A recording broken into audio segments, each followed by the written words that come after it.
Hello, and welcome to another episode of Meet the Author Live with New Degree Press. I'm your host, John Saunders. Meet the Author Live is from book publisher New Degree Press, or NDP. This is part of Manuscripts, Inc. This enterprise has now published authors on 6 continents and has ranked 293rd on the Inc. 5000 list, which is the fastest growing 5,000 privately held companies in America. Pretty unbelievable success in just a company that's 5 or 6 years old. If you think you have a book in you, want to start or accelerate a movement in the next 12 to 18 months, check out the creator.institute or reach out to me through LinkedIn or Instagram, John Saunders, JC at JCS Optimizer. Happy to talk to you. The next cohort starts in June. Meet the Author Live is an opportunity to learn everything there is to know about the authors that have been through this program. And I'm super psyched to have with me today Lynn Yap. She published her book about a year ago, almost to the day, and is about to celebrate another birthday. Did I hear that right? That's correct, John. Lynn, so great to see you. Thanks for jumping on an episode with me this afternoon. Thank you so much for having me, John, and to New Degree Press as well. I'm really excited to be here. Can you believe it's been a year already? How did that happen? I don't know. It's just flown by. I can't believe it, and it's still quite a surprise to see my book on shelves. A couple of bookstores in New York will have my book, and it's always quite a surprise to see it. It's a bit surreal. So, right, yeah. Walking through a store, there's a book with a cover that looks very familiar, and it has your name on it, right? Yeah. Pretty cool. Think back 12 months ago, right? Your book was out, but at that point you've been working on it for a year. Kind of what do you remember about that year getting through it, and what's been happening the last year for you? So the 10 months, it wasn't actually 12, and it was 10 months to get the book from conception, just thinking about it, working through it, drafting the different chapters, putting it all together, interviewing people. That was a lot of work, and I'm so grateful to New Degree Press and all the people in the community, fellow authors that helped me get through the actual publication of the book. And then the past year has just been a whirlwind as well. I average about a podcast a week. I have spoken to many different podcast hosts, including being one on the Creator Community podcast. I've also given talks and workshops to different groups and companies about my book and about what it means to do good in business. So it's been quite an exciting journey so far. Humbling to some extent because I learn a lot along the way about myself as an author, about the topic, and just getting to meet new people all the time. Well, maybe as a bit of a refresh here, Lynn, what is an altruistic capitalist, and how is that even a thing? Right? Sounds like an oxymoron. No? It is. I mean, I intentionally picked 2 words that seem to not fit with each other. Capitalism is very much associated with being selfish, very much about greed and just pursuing profits for the short term. And then altruism is very much thinking about others. And so I thought when we think about business as a force for good, putting those 2 concepts together works really well. And I do believe that businesses today are moving towards stakeholder capitalism, and that's thinking about all stakeholders and not just for the pure purpose of not just pursuing profits on its own. It's looking out for the environment, it's looking out for the communities and for our employees. How do you think this past couple of years with the pandemic has had an impact on altruism capitalism, altruistic capitalism? Any thoughts on that? Yes, I think so. I think it's really accelerated that as well. With the pandemic, people are more concerned about well-being, whether it's mental well-being or our health in general. It's also brought out a lot about inequalities in our communities. So people, us in general, as individuals, as part of employees of companies, we want our companies, the brands that we buy from, the people that we work with, we want the leaders that we work with, we want companies to take a stand to actually be responsible for some of these social issues that are important to us.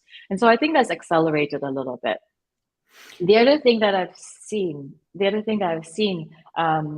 at the start of when the book was published, and I'm seeing now, is that there is more of a push towards non-financial reporting that's become mandatory.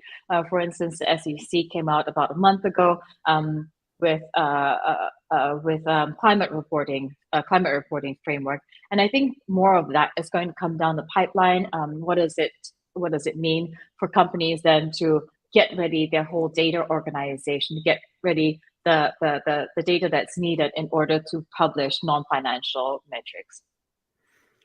Wow. And you mentioned climate. Are there any others on the horizon that might be companies will be subjected to having to deal with or report on, I should say? I think there are, so the World Economic Forum came up with 4 different pillars to report on. So the planet is one obvious pillar. There's also governance. So what are the governance bodies or governance committees that companies have in their organization? There's also people. So that's talking about diversity and inclusion. How much training you're giving your employees as well. And then there's community. How much are companies investing in the local communities, and thinking about legacy, thinking about the future. How is it that you're giving back and building for the next generation? What's interesting about that list that you just shared is they all sound like win-wins to me, right? If we train our people better, they're going to perform better. If we're going to support our community, there's going to be people that can buy our stuff and buy our services, right? And if we protect the environment, well, we'll all stay happy and healthy and live on. Fascinating that we have to set these metrics for things that seem like they make sense for business anyway, no? They do, but I think for a long time we were too focused on value. And I mean that from a monetary perspective. We were very much focused on sales and profits and the rate of growth. How fast is this company growing? And we didn't think so much of emphasizing things like equality. How much are we investing in local communities? How are we investing in local infrastructure that can regenerate our resources as well, and ensure that we have prosperity for everyone, not just shareholders and investors. Interesting. Well, it's really mind-blowing to me to think that your book has been out of the year, The Altruistic Capitalist, available on Amazon, wherever you buy books online. Lynn was also a guest on the Creator Community Podcast, season 1, which was an awesome episode. So if you want to hear more about her story and go deeply, you can certainly go check that out on the Creator Community, wherever you consume podcasts. And if you'd like to track Lynn down, The Altruistic Capitalist, or on Instagram at Altruistic Capitalist. Lynn, one of the other things I always like to ask you is, where the heck are you? You always seem to be moving around. Can we answer that question today? Sure. I'm in London today, and it's a nice sunny day today here. Nice. And that's not your permanent residence, though, right? It is not. And for the next month, in May and June, I will also be in Paris. I have not lived there before, and I thought a good way to improve my French and to get to understand the local startup landscape is to spend some time there. So if anyone's in the audience going to be in Paris in the next couple of months, please look me up. I would love to connect. That's awesome. What's better than springtime in Paris? Maybe a field trip out to Reims for a minute or two, and see if there's any champagne left. I love it. So when you think about the book, before we dive into the important questions, Lynn, and get to know everything there is to know about you, a couple of more questions about the book. How do you think the book changed your career, your trajectory? What's happened there for you? So many things. I think from a personal perspective, it's given me a lot more confidence about myself as a professional. And so that changes the whole dynamic of when I go out and meet people and deliver my opinions, my thoughts, and my work, essentially. And in terms of that, it's also given me a platform to deliver more content, to connect with more people, to develop more partnerships. So yeah, I think it's definitely change the way I think about myself, and that in the end has ultimately given me a different perspective in how I approach other people too. That is really interesting. Quite a calling card having a book out there in the world. And Definitely. if in one way it really forces you to put your thoughts down in a very cohesive fashion. Is that maybe where some of the confidence came from you're referring to? Yes, I what I like about the whole author journey that I experience, and that's why I continue to publish. I publish on a weekly basis, a newsletter about the things that I read and research on. What the author journey does essentially is you go out, you do your research, you think about it and reflect on it with your own experience, and then you reshare it, or you share it and teach other people about what you have learned. And that's what I like about the author process. It gives you a way to express your thoughts and your learnings with others. And I definitely encourage others, if they have an idea, if they have any inclination to write, to also go on that process. Really fascinating how I think so many times people think about books and it's intimidating. I know it certainly was for me before I published, and we think we have to come up with this, sort of massive amount of writing. And as you shared there, it's very much a research-driven approach, research, interviews, getting your thoughts together more coherently, and then putting them out there in the form of a book in a logical argument. And I think, sometimes we don't think about that, or maybe we don't know about it. And so great that the process worked out so well for you. Well, another myth that I actually want to break about the whole writing process is it's modular.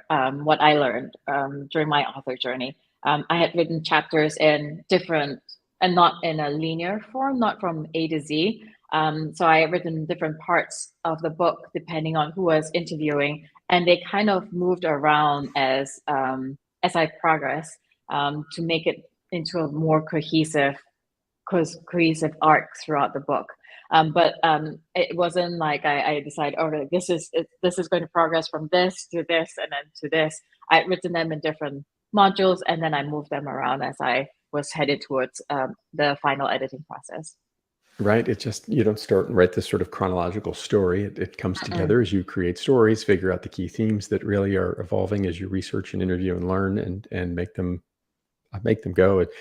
The process of learning was fascinating for me, and I'll never forget when I was interviewing a Microsoft executive for my book, which I did not think I was going to even interview people outside of financial services, my background.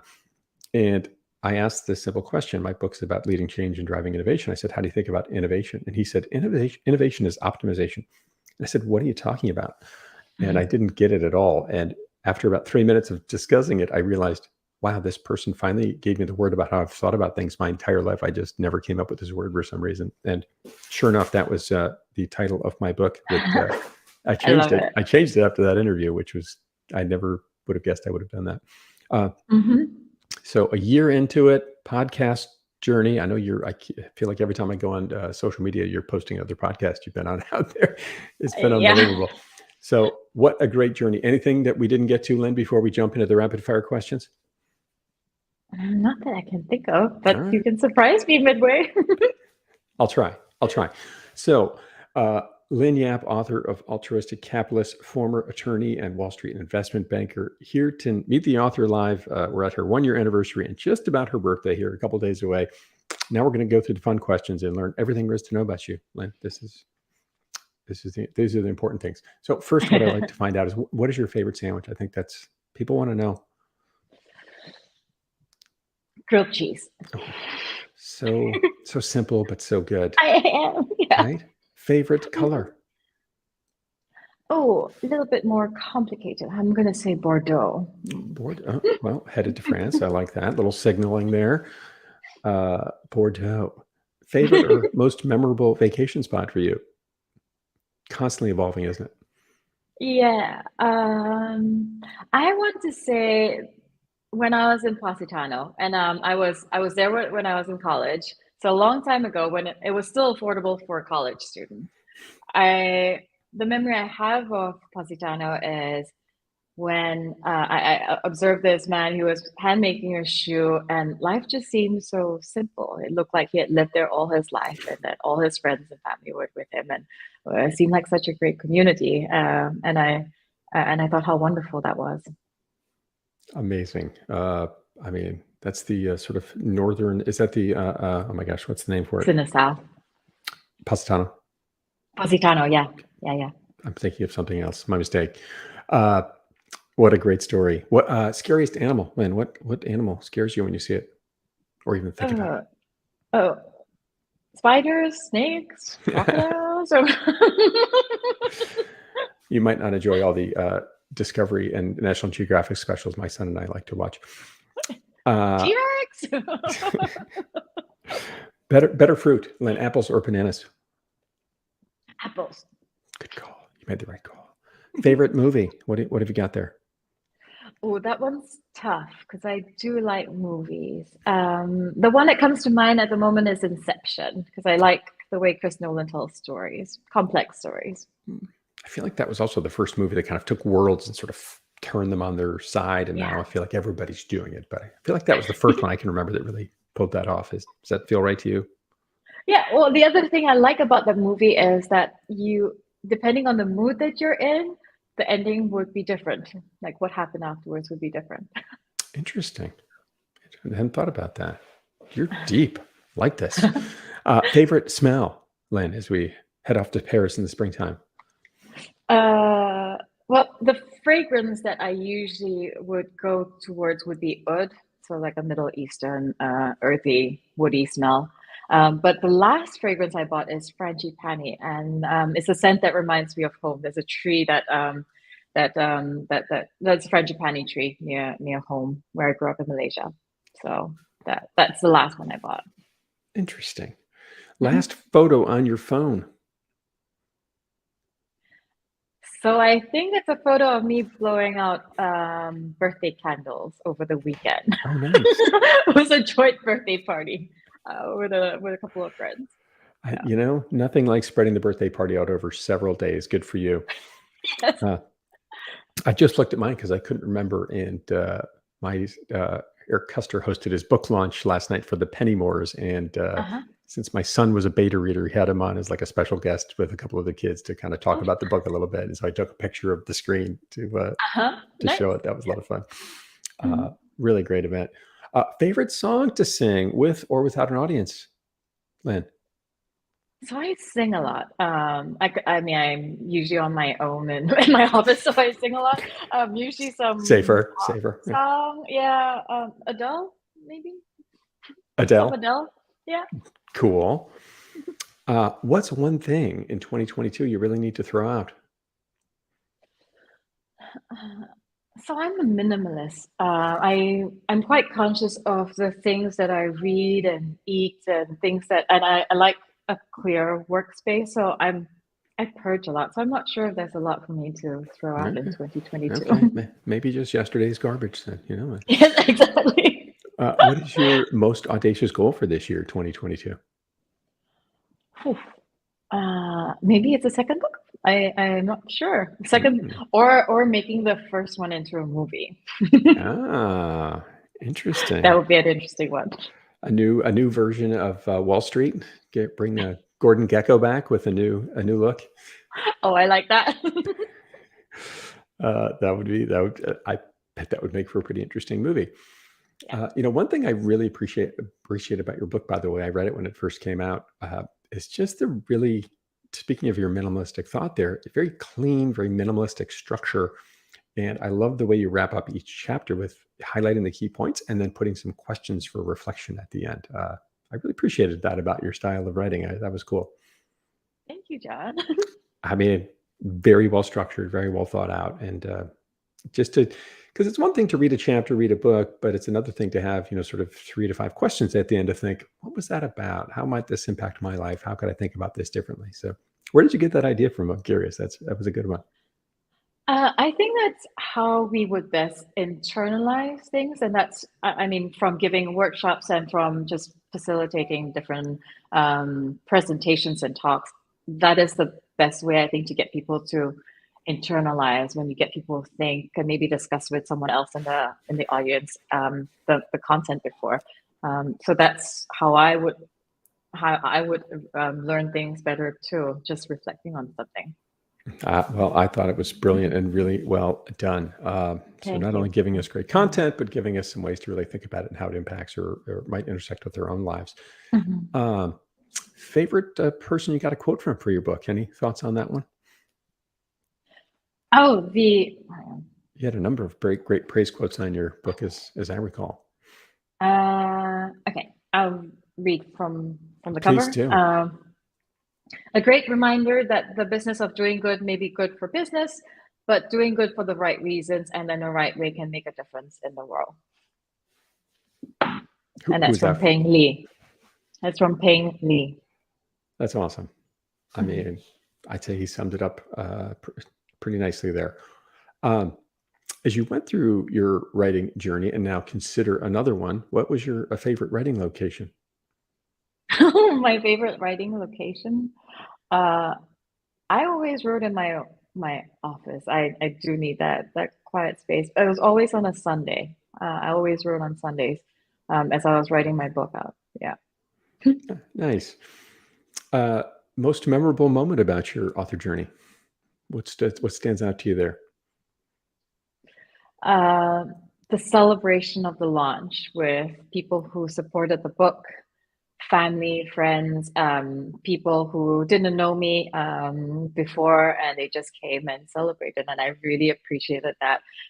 It was quite humbling, really, to have all these people come and join for that celebration. It's amazing. I vividly remember people I hadn't talked to in 1, 3, 5, 10, one case 20 years who came out of the Yeah. woodwork to say, "Oh my gosh, you wrote a book. That's incredible," and bought it and wanted to get involved, which was super cool. What would you say to somebody out there, Lynn, yourself included, who might be thinking about writing a book now that you're thinking about number 2? What advice might you give that person? Just go do it. I think it's I think it's really rewarding. Work with a company, an organization like New Degree Press. You do need that community of people who can support you, whether it's fellow authors, editors, whether it's developmental editors or marketing editors, just people who can guide you through that process, because it's a tricky process. It's not just as simple as sitting down on a laptop and typing away for 10 months. It helps with accountability and just the emotional support and the different challenges, different emotions that you go through when you're writing a book and thinking of hitting publish, which is probably quite scary. What do you think the hardest part about getting your book done was? Hitting publish, probably. It's like, am I really going to do it? But I could rewrite that chapter again and again. I remember my editor telling me, no, just let it go. It's fine. You can hit publish. Now it's ready. I 100% would. I was asked that on a podcast myself recently. What was the hardest part about it? And I said, deciding when it was done, which is what listeners may not know is when you go to, at some point you have to say, my book is 100% done. I will make 0 more changes to it. And you have to commit and write that in an email and fire it off. And that is a nerve-wracking send button. Yeah. Did you rewrite your parts of your book in that process? I had a couple small edits literally at the 11th hour, but not many. It was, I mean, as you said, it goes through so many different hands by the time it's done, and so many different editors and the coaches along the way. So I felt pretty good about it, but there was one thing that I just, you can always change something, and one thing was really just eating at me on the last day. So I was like, I need to get rid of this, and so I deleted like a paragraph, but that was it. Oh, okay. I did a whole chapter. That was one in the 11th. I was like, oh no, I really don't like this. Were you able to repurpose that content? I didn't actually. I didn't in the end. And that's another thing I learned from P. My editor was like, kill your darlings. It's okay. And as I've been writing post book publication, different articles, there's just more content that comes. We are creators now, we are authors, and the content will come. There's no need to be worried about, oh no, you have nothing left to write. There's always something else to write about, and just such a fascinating journey to be on. I continue to find the power of creation just to be almost infinity. I mean, just what it can do for you, as you said, created, elevated your own confidence, helped you grow your network, meet so many new people, get involved with all sorts of different workshops and speaking events, and this podcast here you've been on. Just incredible. Lynn, if you were going to describe your writing journey in 5 words, what might those 5 words be? Vulnerability, mastery. Interesting. Yeah, because it's practice, right? Like every week I remember when I first started, I could barely put 200 words together in a weekend. And then towards the end, I could get a whole chapter. I did a whole chapter in a day. Wow. So, so mastery, I think. Courage, and that's with, all right, it's time to hit publish. Right. Community. All the people that I've worked with, I'm so grateful for. And I guess gratitude is the other thing, for all the people that I've connected with and talked to so far. I mean, never write alone, right? And if it weren't for the community, I think I've shared many times, I really tried hard to throw my book away somewhere around a quarter of the way through because I was just so frustrated with it. And it was the community, the other authors going through the program as well, along with me, the cohort program that you did. And of course, the editing team. And they did a fantastic job of talking me off the ledge. Lynn, anything we didn't get through here today? No, I think we covered everything today, John. We said it all. Lynn, former attorney, Wall Street investment banker, now author, out there trying to change the world, and maybe soon to be movie producer, director. We'll see. If you haven't seen Lynn's full story, go check out her podcast on the creator community. Subscribe to the channel. We are getting ready to launch season 4 here in a couple of weeks of the creator community.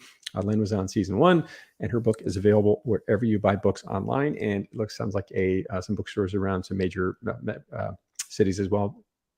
Lynn, great to see you. Thanks for jumping on an episode. We'll be back May 6th with the next episode with Stephen Mezzacampa for another Meet the Author Live at Lynn. Great to see you. Thanks for being on the show here today. Thank you so much, John. Thank you. Great to see you. Thanks for listening, everybody.